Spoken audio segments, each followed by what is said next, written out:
Okay, we're going to see how much of a struggle this book gives me tonight. But with that being said, let's continue on our journey with Last Dance with a Cowboy by Sara Richardson.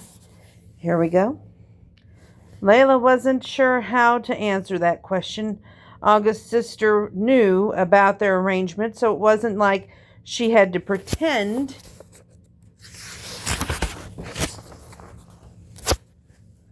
Nevertheless, she also didn't need to burden the woman with the long list of her current predicaments. So it was time to change the subject. Wow, Charlie is getting big. I know. Jane snatched the winery's brochure out of Charlie's hand just before the girl took a bite out of it. She's walking it all over the place, and she's into everything. I can imagine. Layla had to smile watching the girl glance at all the swag on the table with her wide-eyed curiosity. Here, she picked up one of the foam cozies with their logo and handed it to Charlie. Totally toddler-proof. The girl happily took it, babbling her thanks before she stuck it right into her mouth. Perfect, Jane laughed. That ought to keep her busy for a while. She swung Charlie up into her arms and held on to her hip. So you didn't answer my question. You doing okay? Sure, Layla focused on the toddler so she didn't have to look into Jane's eyes. August's sister had initially been there in the aftermath of her brother's abandonment. She'd even apologized on his behalf once, telling Layla she knew her brother would eventually get it together and come back. Neither one of them had thought that it might happen more than a decade later. After a quick glance around, the woman leaned closer. August told me about your arrangement. It has to be hard pretending after everything that happened with you two. The woman didn't know half of it. Yeah, she finally raised her eyes to Jane. I obviously didn't think this whole thing through. They hadn't even made it a week without her falling into the past.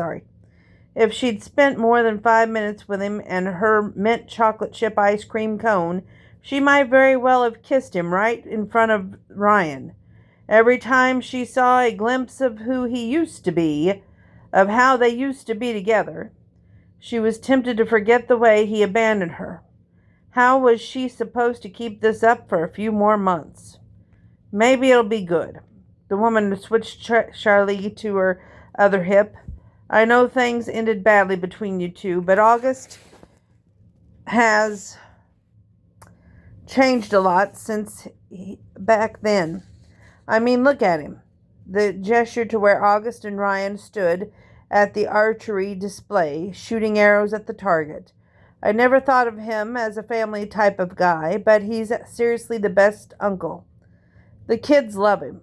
Nope, this was exactly what she would get herself into trouble with. August, focusing on the good qualities, watching him have fun with Ryan, eating ice cream with him.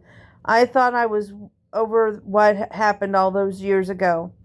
It hadn't taken a long time, but she managed to stop thinking about August altogether. And then he'd come back. I should be over it. She shouldn't have such a hard time looking at him, spending time with him. I'm not sure how you ever get over someone you truly love. Jane's tone held both sympathy and understanding.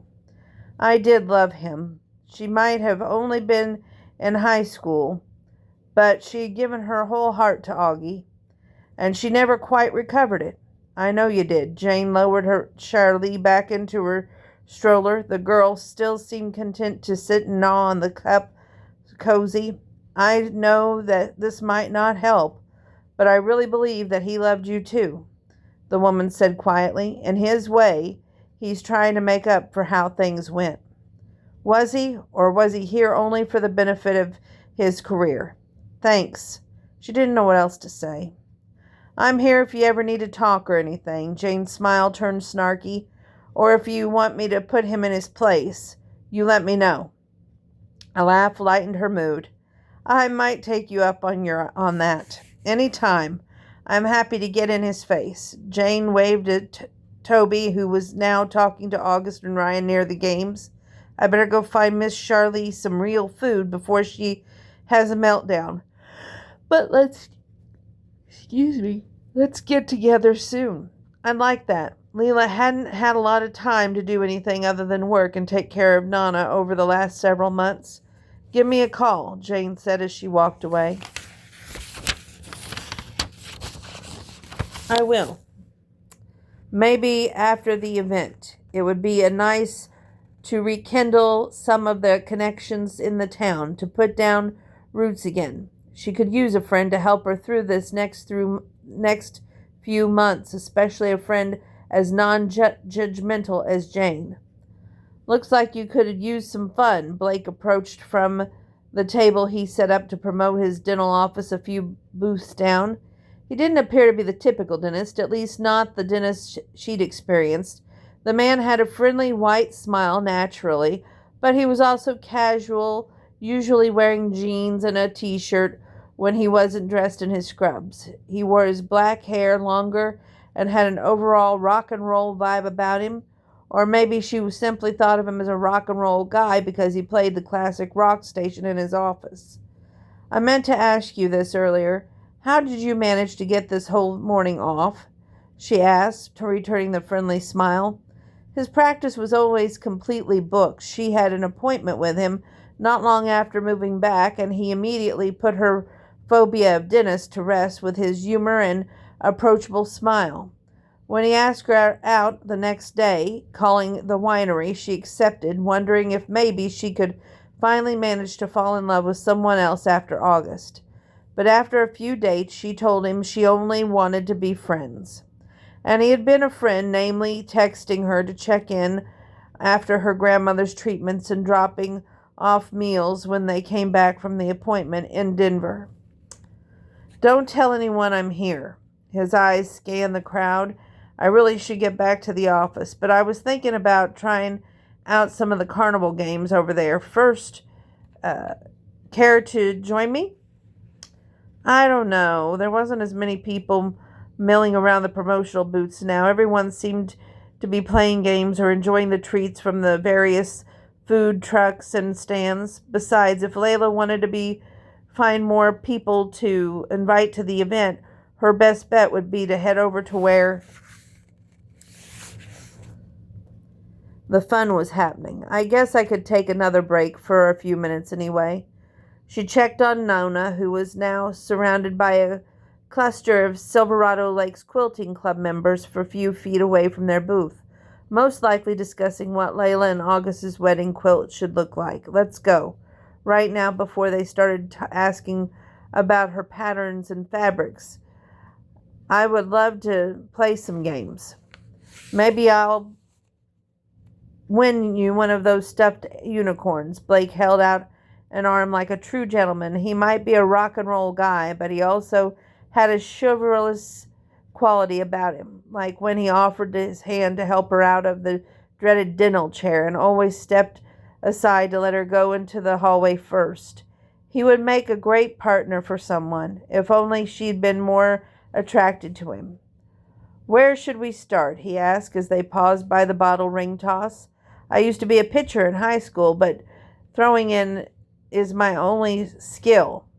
What about the balloon dart game? She led him across the grassy corridor to a small tent with no line. If you're good at throwing, you can win me a unicorn. Then she could go give the stuffed animal to little Charlie. Darts. Blake nodded and grinned. Sure, I like your style. Together they approached the small wall of balloons, and that local newspaper staff had secured to a board. Here you go. The young girl working the game board handed Blake 6 darts. If you get 6 in a row, you win the grand prize. She stepped back and out of the way. We want that unicorn. Blake stood behind the line they'd marked off in the grass and closed one eye, holding up the dart as though aiming. Here goes nothing. He let the dart fly and it struck a red balloon with a loud pop. That's one, the girl called. 5 more to go. Layla gave him an encouraging pat on the shoulder. You've got this.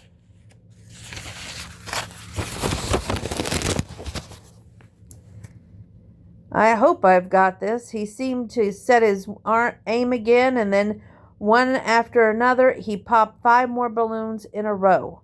Woohoo! She cheered him on from the sidelines where the girl pulled the unicorn down from a shelf behind her. Here you go, my lady. Blake handed it to Layla with a bow.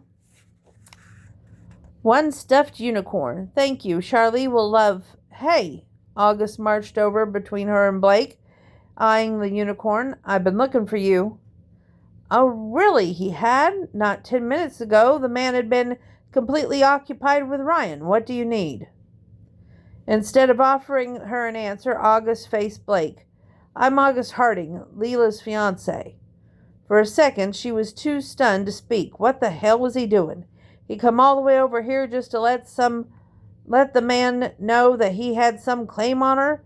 That wasn't like August at all. At least, not the August she used to know. She had a lot of male friends and even hung out with them when they'd been dating, and he never acted jealous. Fiancé? Blake looked at her for an explanation. Wow, I saw you two hanging out early, but I had no idea that you were ever dating anyone. Oh, yeah, she hadn't been. She wanted to tell him, not until a week ago when she suddenly gotten herself engaged.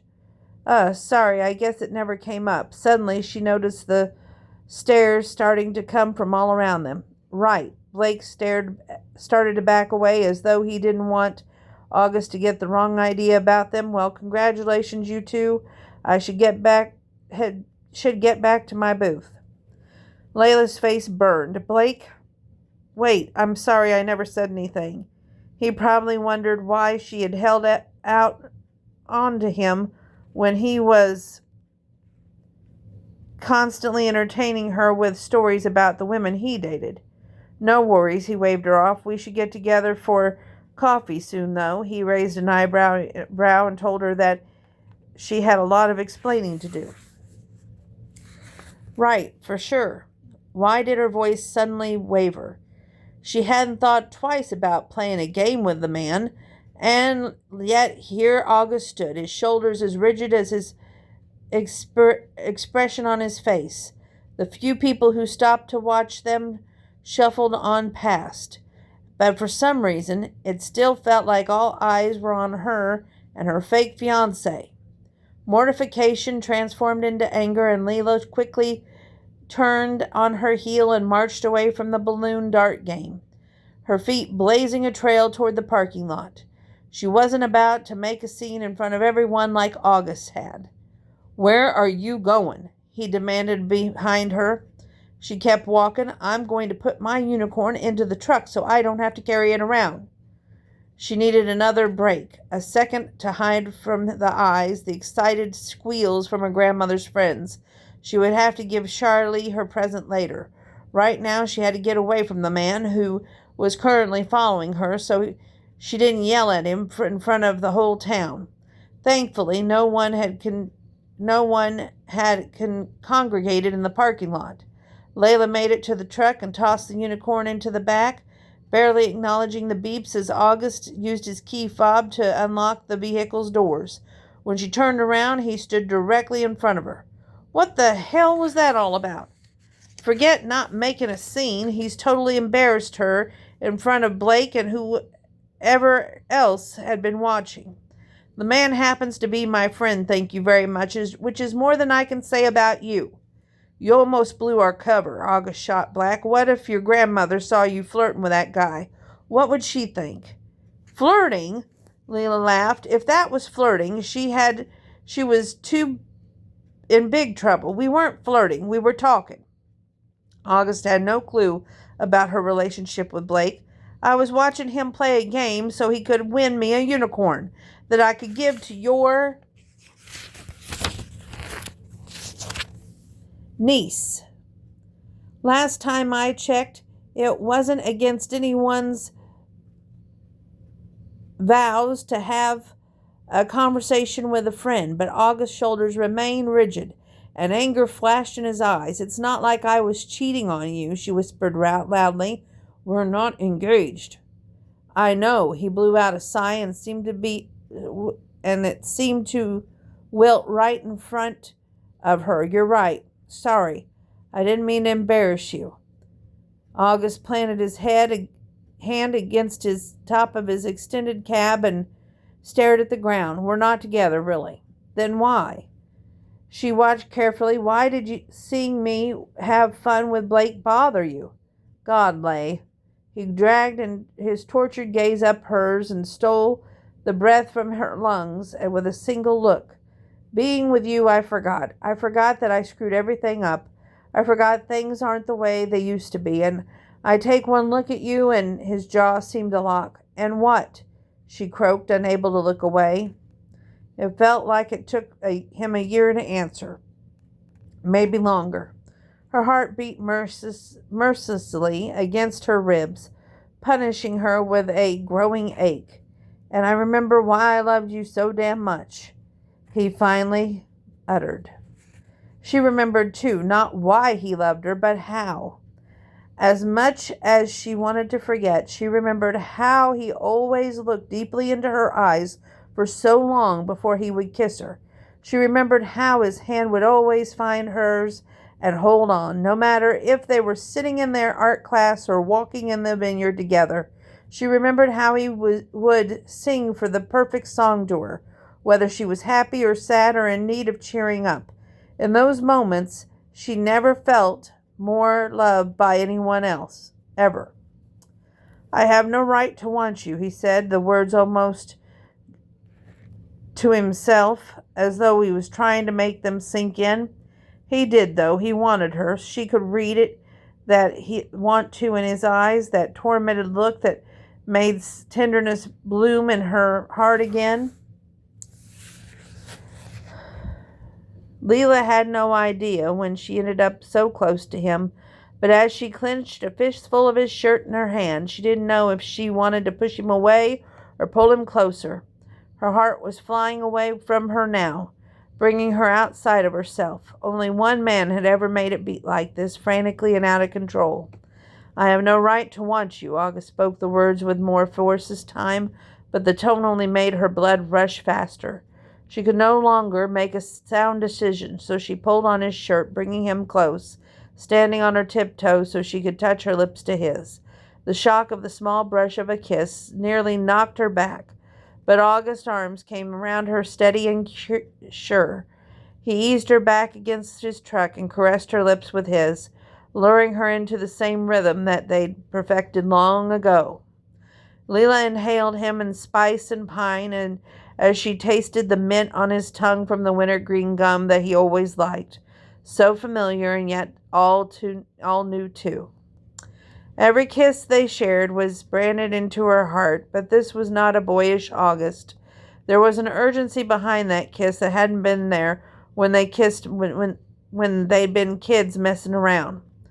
There was a man's lips against hers, insistent and teasing too. Layla looked at her hands at the small of his back, bringing him closer than dared, and melted into him. Kissing August was like walking into a warm, cozy room after being out in the bitter cold for too long. Relief enveloped her, somehow grounding her and making her afloat at the same time. A hum. The sound of a hearty throaty clearing tore them apart. Leela opened her eyes, but it took forever for the world to come back into focus. When could she finally see past the blinding rush? She noticed Jane standing a few feet away with Toby and Charlie. Sorry for interrupting, August's sister said with more than a hint of amusement. We're heading home, and Charlie wanted to say goodbye to her uncle.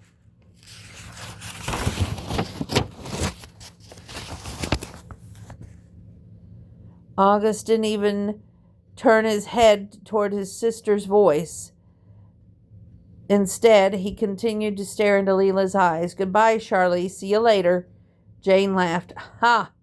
You don't see her at all right now. But that's more than fine. You two carry on. Leela heard the stroller moving, the wheels scraping the asphalt, but she would have to give Charlene the unicorn another time. Right now, she couldn't step away. She couldn't think. She couldn't breathe. The only thing she could do was kiss August one more time. Chapter 9. This shouldn't be happening. August suppressed the thought with a moan against Leela's sensual mouth. It was only a kiss. One kiss. He usually wasn't a selfish man, but he wanted this moment with her.